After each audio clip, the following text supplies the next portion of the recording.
Right breaking news చూస్తూ ఉన్నాం. పూర్తి స్థాయిలో పహల్గామ్ ఘటన తర్వాత పెద్ద మాటలు మాట్లాడినటువంటి ఆసిఫ్ మునీర్, ఎవరైతే పాకిస్తాన్కి సంబంధించినటువంటి ఆర్మీ జనరల్ ఆసిఫ్ మునీర్, చాలా రోజుల తర్వాత మరొకసారి ఈ యొక్క సీజ్ ఫైర్కి సంబంధించినటువంటి విషయాలు జరగడంతో నాకు ప్రాణహాని లేదు, నేను స్వేచ్ఛగా బయట తిరగవచ్చు అనే ప్రక్రియలో భాగంగా ఆయన ఈరోజు బయటికి వచ్చి అక్కడ ఆర్మీ మన భారత బలగాలు చేసినటువంటి దాడిలో గాయపడ్డటువంటి ఆర్మీ సంబంధించినటువంటి అక్కడికి సంబంధించిన రేజర్లు కావచ్చు, తర్వాత ఆర్మీ ఉగ్రవాదులు కావచ్చు, ఇలాంటి వ్యక్తులను హాస్పిటల్కి వెళ్ళి పరామర్శించినటువంటి వ్యక్తి ఆసిఫ్ మునీర్. అసలు ఆసిఫ్ మునీర్ ఏమన్నాడు గతంలో?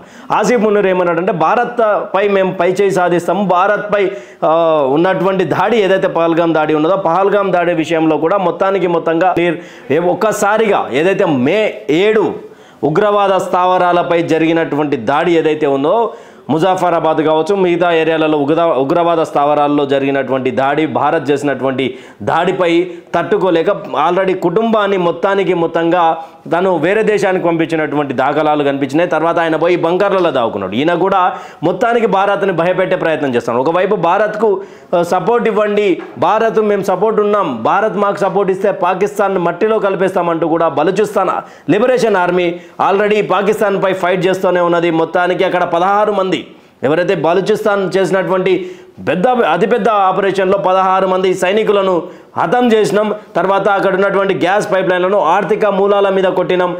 ఇవన్నీ కూడా ఆసిఫ్ మునీర్ దమ్ముంటే మా ముందుకు రావాలి, లేకపోతే మేము ఇట్లా భారత్ సపోర్ట్ తీసుకుని వచ్చినామంటే, భారత్ కనుక మాకు సపోర్ట్ ఇచ్చింది అంటే మీరు మీ ఆర్మీ మీ ఉగ్రవాదులందరినీ హతం చేయడానికి మేము సిద్ధంగా ఉన్నామంటూ బలూచిస్తాన్ ఆల్రెడీ స్నేహపక్షంగానే భారత్తో మాట్లాడుతూ ఉన్నది.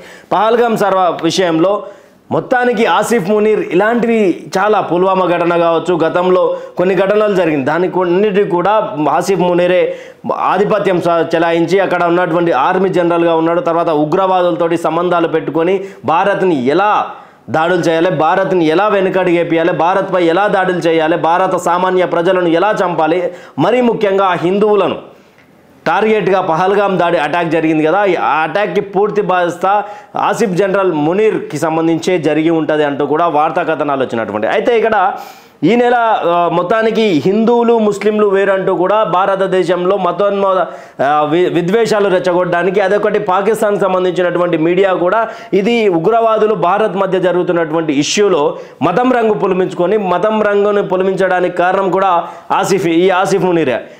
ఆసిఫ్ మునీర్ని కూడా మతం రంగు పోలించి అసలు ముస్లింల మీద దాడి చేస్తూ ఉన్నారు, ముస్లింల మీద దాడి చేయించే ప్రయత్నం చేస్తూ ఉన్నారు, పాకిస్తాన్ మీద దాడి చేయించే ప్రయత్నం చేస్తూ ఉన్నారు అని మాట్లాడుతున్నటువంటి తరుణంలో అక్కడికి సంబంధించినటువంటి మేధావులు ఇది పాకిస్తాన్కి ఇంకా స్వాతంత్రం రాలేదు, పాకిస్తాన్కి ఇంకా స్వాతంత్రం రాకపోవడానికి కారణం ఈ ఉగ్రవాదులే, ఈ ఉగ్రవాదులను తప్పిస్తే కానీ పాకిస్తాన్ డెవలప్మెంట్ ఉండదు, మనతో పాటు మనకు దేశం ఇచ్చినప్పుడు భారత్ చాలా లాస్లో ఉండే, భారత్ ఈరోజు ఆర్థికంగా ఎదిగింది, డెవలప్మెంట్లో ఎదిగింది, ప్రతి దాంట్లో ఎదిగింది అన్నటువంటి మేధావులను కూడా ఈ ఉగ్రవాదులు హతం చేశారు. అయితే మరి ముఖ్యంగా ఈ యొక్క సోషల్ మీడియాలో పూర్తి స్థాయిలో ఆసిఫ్ మునీర్ ఎక్కడ అంటూ పాకిస్తాన్ సోషల్ మీడియా ట్రెండ్ చేస్తున్నటువంటి పరిణామంలో ఆయన కుటుంబాన్ని బయట దేశానికి పంపించి ఆయన బంకర్లలో దావుకొని అక్కడ ఉన్నటువంటి పరిస్థితుల రీత్యా అక్కడ ఆసిఫ్ మునీర్ని పక్కకు తప్పించినట్టుగా వార్తలు వచ్చినాయి. కానీ వార్తలు వస్తే మరి ఈరోజు బయటికి ఎందుకు వచ్చింది? ఆసిఫ్ మునీర్ నెక్స్ట్ స్టెప్ ఏంది? నిన్న మోకాల మీద కూర్చొని మోకరిల్లినటువంటి పాకిస్తాన్ నైట్ మళ్ళా మన మోడీ ప్రసంగం తర్వాత 1-2 గంటల టైం తీసుకొని మరొకసారి భారత్ మీద దాడి చేసే ప్రయత్నం చేస్తే దాన్ని పంజాబ్, రాజస్థాన్, కాశ్మీర్ లాంటి ఏరియాలలో బ్లాక్అవుట్ ఇచ్చుకుంటూ మన భారత బలగాలు తిప్పి కొడుతూనే వస్తున్నాయి. ఆసిఫ్ మునీర్ నెక్స్ట్ టార్గెట్ ఏంది? అసలు ఆసిఫ్ మునీర్ కిరాతకంగా ఆలోచించేటువంటి ఒక ఉగ్రవాది, ఆర్మీ జనరల్ అని చెప్పుకోవడానికి చాలా చిన్న పదం. ఉగ్రవాది అంటే చాలా అజార్ మసూద్, చాలా మంది కంటే చాలా కిరాతకమైనటువంటి వ్యక్తి. భారత్ మీద దాడి చేయాలి, హిందువుల మీద దాడి చేయాలి, కాఫీర్ అనే వ్యక్తిని టార్గెట్ చేసుకొని చంపాలి, ఇదే మైండ్ సెట్ తోటి ఆసిఫ్ మునీర్ గతంలో చేసినటువంటి ప్లాన్స్ కావచ్చు, ఆపరేషన్స్ కావచ్చు, అన్నీ కూడా చూడవచ్చు. అయితే మొత్తానికి పాకిస్తాన్ ఇండియా మధ్య జరిగినటువంటి ఈ ఆసిఫ్ మునీర్ మొదలుపెట్టినటువంటి ఈ వార్లో 11 మంది పాక్ సైనికులు హతమయ్యారు, 78 మందికి గాయాలయ్యాయి. వాళ్ళనే పరామర్శించడానికి ఆసిఫ్ మునీర్ అక్కడికి హాస్పిటల్కి వెళ్ళినటువంటి విజువల్స్ కూడా బయటకు వచ్చినాయి. మా హీరో బయటకు వచ్చినట్టు కూడా ప్రగల్భాలు పలికే కొంత సోషల్ మీడియా వాళ్ళకి సపోర్ట్ చేస్తూ ఆసిఫ్ మునీర్ సపోర్ట్ చేస్తూ ఉన్నారు. అయితే మొత్తానికి ఏప్రిల్ 22 జరిగిన పహల్గామ్ ఉగ్రవాద దాడికి మొత్తానికి ఆపరేషన్ సింధూర్ పేరు మీద నిన్న నరేంద్ర మోడీ గారు మాట్లాడినటువంటి తరుణంలో నా ఇంటి ఆడబిడ్డల సింధూరాన్ని తెరిపేస్తే నా ఇంటి ఆడబిడ్డలతోటే వాళ్ళ పుస్తలు తెంపించిన అని చెప్పి మాట్లాడింది. అయితే ఆపరేషన్ సింధూర్ అయిపోయిందా అంటే లేదు, ఆపరేషన్ సింధూర్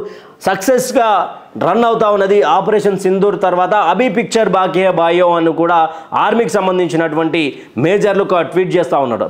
ఆపరేషన్ చుడియాన్, ఆపరేషన్ బెడియాన్ ఇవన్నీ కూడా 2 ఉన్నాయి. మీరు ఏమైనా అటు ఇటు మాటలు మాట్లాడి ఏమైనా ఓవర్ యాక్షన్ చేస్తే మిమ్మల్ని పండబెట్టి తొక్కే ప్రక్రియ జరుగుతుంది. ఇప్పుడన్నా ఉగ్రవాద స్థావరాల మీద జరుగుతుంది, తర్వాత మీ ఆర్థిక మూలాల మీద ఉంటుంది, తర్వాత పాకిస్తాన్ నుండి బలూచిస్తాన్ విడిపోయే రకంగా ఉంటుంది. పాకిస్తానే లేకుండా ఆర్థికంగా ఇప్పటికే ఒక ఆట వచ్చేసి 400 అంటే ఆర్థిక మూలాల మీద అంటే వాళ్ళు తినే తిండి మీద కూడా భారత్ ఆంక్షలు విధించే ప్రక్రియంగా ఒక ఆపరేషన్ ఉంటుందంటూ కూడా మన మేజర్లు కానీ ట్వీట్ల రూపంలో వస్తున్నటువంటి ట్వీట్లు కానీ చూస్తూ ఉన్నాం. అయితే ఇది ఎవరిచ్చిరు అంటే ఈ యొక్క 11 మంది మరణించిరు, 71 మందికి గాయాలైనది మనం భారత మీడియా కాదు, దాదాపు పాకిస్తాన్ సంబంధించినటువంటి ఏదైతే inter service public relations ISPR ఏదైతే ఉందో వాళ్ళే ఒప్పుకున్నారు. అవును, మా పాకిస్తాన్కి సంబంధించినటువంటి ఆర్మీ హతమయ్యింది, 11 మంది మరణించారు, 70 అంటే భారత్తో పోటీ పెట్టుకున్నటువంటి తరుణంలో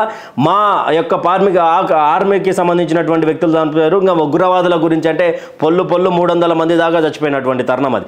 భారత్ సంబంధించినటువంటి ఆర్మీ ఏమైనా చనిపోలేదంటే భారత్ సంబంధించినటువంటి ఆర్మీ కూడా మరణ వార్త తీసుకున్నది. ఆ వీర జవాన్లకు కూడా వీరులకు కూడా మనం సంతాపం తెలిపినటువంటి సిచ్యువేషన్ చూసినాం. అయితే మరి ముఖ్యంగా భారత్ దాడులలో మరణించినటువంటి వాళ్ళ పేర్లు ఏం పేరు అంటే 6 ఆర్మీ సిబ్బంది అంటే 11 సైనికులు మరణించగా 78 మంది గాయపడ్డగా, కానీ ఆర్మీకి సంబంధించినటువంటి 6 మంది పేర్లే ISPR వెల్లడించింది. అదేమంటే